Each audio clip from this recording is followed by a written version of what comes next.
வனப்பாதை பகுதியில் ஈசனத்தம் செல்லுகின்ற கரூரிலிருந்து ஈசனத்தம் செல்லுகின்ற சாலைக்கு வழி ஏற்படுத்தி தர வேண்டும். குறிப்பாக சப்வே ஒன்று ஏற்படுத்தி தர வேண்டும் என்கின்ற ஒரு வேண்டுகோளை இந்த பகுதி மக்கள் வைத்திருக்கின்றார்கள். சென்ற ஆண்டு மட்டும் 17 விபத்துகள் நடந்திருப்பதாக சொல்கின்றார்கள். எனவே இது குறித்து உடனடியாக ஆய்வு செய்து நடவடிக்கை எடுக்க வலியுறுத்தியிருக்கின்றோம்.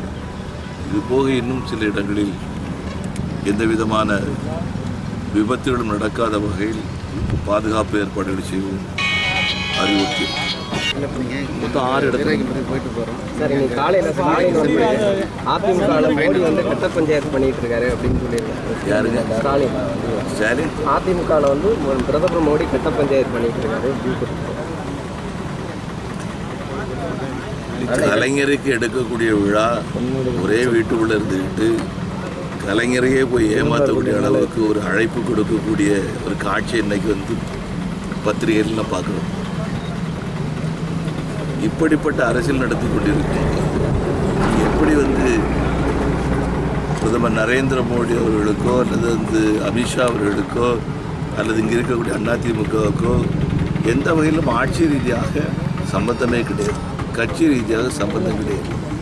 இந்த மாநிலத்திற்கு செய்ய வேண்டிய உதவிகளை செய்ய வேண்டியது மத்திய அரசாங்கத்துடைய கடமை. அந்த வகையில் பண்ணிட்டு இருக்கிறாங்க. இது சம்பந்தமாக முதலமைச்சர் சம்பந்தத்தில் பேசும்போது முதலமைச்சருக்கு நேரம் கொடுத்துருக்குறாங்க, பேசியிருக்கிறாங்க. வேற என்ன? அதிலே ஒரு வார்த்தை குறிப்பிடப்பட்டிருக்குது, அவனுடைய பேச்சுக்கு இலகுவாக இருக்க வேண்டும். கவர்மெண்ட் ஆஃபீஸில் நிறைய பேர் இருக்காங்க. அந்த டிரான்ஸ்லேஷன் கவர்மெண்ட் ஆஃபீஸில் இருக்கலாம். ஆனால் உறவினர்கள் போனதான் உறவினர் என்ன அடிப்படையில் போனாங்கன்னு நமக்கு தெரியலை. தனிப்பட்ட முறையில் எந்த விஷயம் பேசலை அப்படின்னு முதலமைச்சர் சொல்லியிருக்கிறாரு. குறிப்பாக அரசியலை பற்றியே பேசலைன்னு சொல்லியிருக்கிறாங்க. நிறையா இன்னும் தமிழ்நாட்டில் ஒதுக்கக்கூடிய நிதிகள் இன்னும் பெண்டிங்கில் இருக்கே அப்படி என்ன நிதி? நிறையா, அதாவது 17,000 கோடி வறட்சி நிவாரணம் மத்திய அரசாங்கத்திலிருந்து கொடுத்துருக்குறோம். 1748 கோடி ரூபாய் கொடுக்கப்பட்டிருக்கு. இதுக்கு மாநில அரசாங்கத்திலிருந்து அதுக்கு மேலே ஏதாவது கேட்டிருக்காங்களா எனக்கு தெரியலை. கேட்டிருந்தாங்கன்னு சொன்னால் சொந்தமாக யோசிப்பாங்க. கேட்குறது அதுக்கும் ஒரு விதிமுறை இருக்குது. அவன் எல்லாம் கேட்குறோம் அப்படின்னு சொல்லிட்டு 71,000 கோடி ரூபாய் அவங்களுடைய கேட்ட பங்கு ஏறக்குறைய 40,000 கோடி ரூபாய் வறட்சி நிவாரணம், இது போக புயல் நிவாரணம் எல்லாம் பார்த்தீங்கன்னா 71,000 கோடி ரூபாய். இது சும்மா கேட்கணும்னு சொல்லி கேட்டு வைக்கலாமே ஒழிய நடைமுறை சாத்தியம் இல்லை.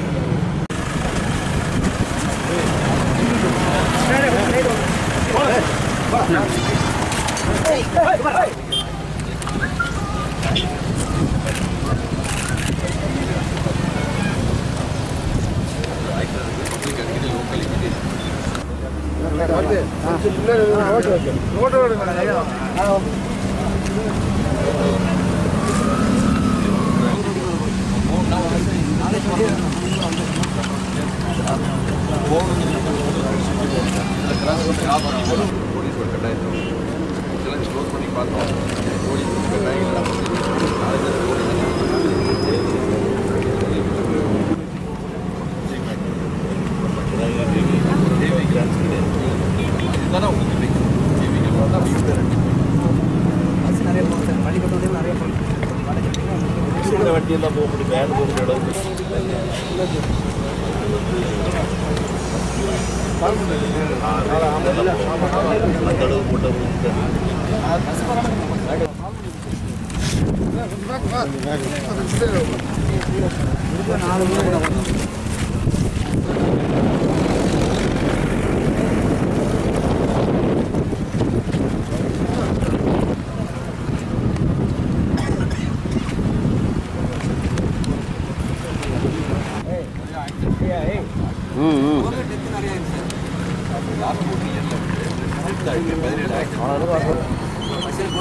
தெரியும்